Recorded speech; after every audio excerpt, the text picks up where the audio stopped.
Amargasaurus, one of the smaller members of the sauropods, continues to draw amazement thanks to its astonishing spinal spikes. These neural spines have been hypothesized as having many uses, but research is still ongoing.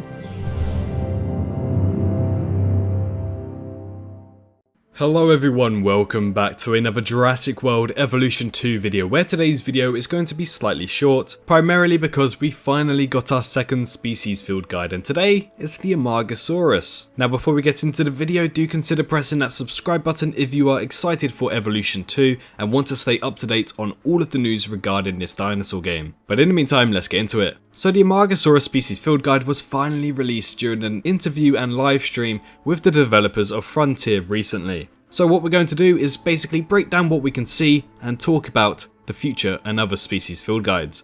So firstly we start off with the intro. Now there's not much to talk about the intro besides the background. As you guys can see, the background does look quite different to the previous one for the Triceratops. The previous one seemed to be more desert and this one seems to be more alpine and foresty. But yes, it seems like they are going with different backgrounds per species field guide, which is really cool. We're still yet to see anything with the aerial and marine section yet, only the land section. However, our first image of the Amargasaurus shows off an incredible thing that we were told about but never saw anything.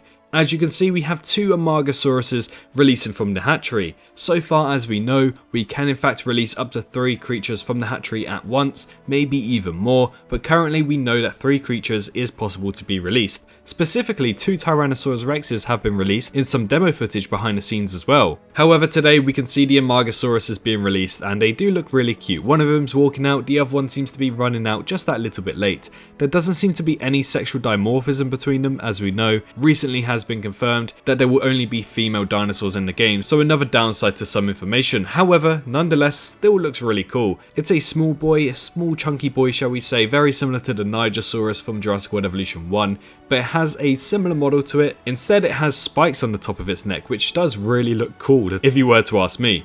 Next up, we move on to our second scene where we are greeted with 2 Amargasauruses, one of them in the foreground which is green, and another one in the background which is in the green, if that makes sense. So instead it's in the forest, seems to be chilling, you know, getting some shade from the sun, but the green Amargasaurus does look really cool. Again, new skins and patterns are to be shown in Jurassic World Evolution 2. But it seems like the patterns are similar, just with the skin colour changing. Next up, we are greeted with another scene with what I believe is 3 or 4 Amargasauruses, 3 in the foreground, maybe 1 in the foliage again, but also a Brachiosaurus, and as you can see, the sheer size difference between these 2 sauropods is immense. You have the Amargasaurus, which is a dwarf sauropod, and then you have the Brachiosaurus, which is a big Brachiosaurus. If you just want to focus on the animation quickly of the foreground Amargasaurus, it's doing a little shake similar to how the Isle has that, or Path of Titans I believe it is. So it's still quite cool, you know, when the dinosaurs are idle, they won't just be standing around doing bugger all, they'll be standing there doing some idle animations like shaking its neck or looking around, you know, stuff like that.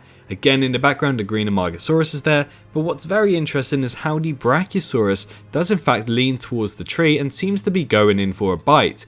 Now ultimately I don't know if it does go in for a bite, we have to wait and see. I don't even know if we'll get information for that, but hopefully some grazing with treetops when it comes to sauropods is going to be a thing, because it does seem like the Brachiosaurus did go for some food there, but it seems very realistic. But yes, that was the species field guide for the Amargasaurus. Let me know what you guys thought in the comment section down below, and also stay tuned for my video later today as I will be revealing something very big and very cool that you guys would love. But in the meantime, stay safe out there, subscribe if you are new, and I hope to see you all in the next one.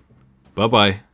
Hello, hi, you, did you enjoy the video? Just a little reminder to press that like button and also subscribe. I just want to thank my Patreons for this month on screen right here, as giving me that little extra support really does go a long way. But anyways, I hope you guys have an amazing rest of your day.